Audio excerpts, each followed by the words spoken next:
कराची का अहम ख़बर अवां शेयर कंदालूं। वॾे वज़ीर सैयद मुराद अली शाह जे 12 रबीउल अव्वल जे जुलूस में शिरकत थी आहे। सैयद मुराद अली शाह सूबाई वज़ीरनि सां गॾु मेमण मस्जिद खां लाइट हाउस ताईं जुलूस जी अॻवानी कई। सूबाई वज़ीर सईद गनी, नासिर हुसैन शाह, सूबाई सलाहकार मुर्तज़ा वहाब ऐं ख़ासि मददगार शहज़ाद मेंबर बि वॾे वज़ीर सां जुलूस में गॾु हुआ। स्ट्रीट क्राइम मसइलो आहे जंहिं जे ख़ात्मे लाइ पुलिस अफ़वाह वठी रही आहे। सैयद मुराद अली शाह जो चवणु आहे। ख़बर जे हवाले सां नाज़रीन अवां खे आगाह कंदालूं या ब्रेकिंग न्यूज़ अवां सां शेयर कंदालूं। वॾे वज़ीर सैयद मुराद अली शाह जो उन मौक़े ते चवणु हो त स्ट्रीट क्राइम मसइलो आहे जंहिं जे ख़ात्मे लाइ पुलिस उपाउ वठी रही आहे। ख़बर अवां सां शेयर कंदालूं। कराची खां वॾे वज़ीर सैयद मुराद अली शाह जे 12 रबीउल अव्वल जे जुलूसनि में शिरकत। सैयद मुराद अली शाह सूबाई वज़ीरनि सां गॾु मेमण मस्जिद खां लाइट हाउस ताईं जुलूस जी अॻवानी कई आहे।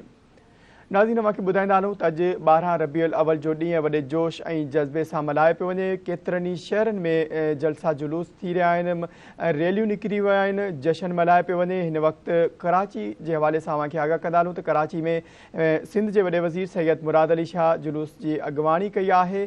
12 रबीउल अव्वल जा जेके जुलूस निकितल आहिनि उन में वॾे वज़ीर सैयद मुराद अली शाह सूबाई काबीना सां गॾु शिरकत कई आहे। सैयद मुराद अली शाह सूबाई वज़ीरनि सां गॾु मेमण मस्जिद खां लाइट हाउस ताईं जुलूस जी अॻवानी कई आहे। सूबाई वज़ीर सईद गनी, नासिर हुसैन शाह, सूबाई सलाहकार मुर्तज़ा वहाब ऐं ख़ासि मददगार शहज़ाद मेमण बि वॾे वज़ीर सां जुलूस में गॾु हुआ। तफ़सील मालूम कंदासीं। धरती टीवी कराची जो सीनियर रिपोर्टर शबीर लाशारी असां सां लाइन ते मौजूदु आहे। शबीर, आगाह कजो, वॾे वज़ीर शिरकत कई आहे जुलूस में, वॾे वज़ीर जो छा चवणु हो इन हवाले सां आगाह कजो। जी बिल्कुल मंज़र, वॾे वज़ीर सैयद मुराद अली शाह 12 रबीउल अव्वल जी मुनासिबत सां निकितल जुलूस जी मेमण मस्जिद खां लाइट हाउस ताईं अॻवानी कई आहे। उन मौक़े ते जेको आहे हुज़ूर सल्लल्लाहु अलैहि वसल्लम ते दुरूद शरीफ़ जे विर्द ऐं नातनि सां जुलूस अॻिते वधंदो रहियो। वॾे वज़ीर सां गॾु सूबाई वज़ीर सईद गनी, नासिर हुसैन शाह, कानून वारो सूबाई सलाहकार मुर्तज़ा वहाब ऐं ख़ासि मददगार शहज़ाद मेमण बि जुलूस में गॾु हा। वॾे वज़ीर जमायत अहले सुन्नत जे जुलूस जी पिणु अॻवानी कई।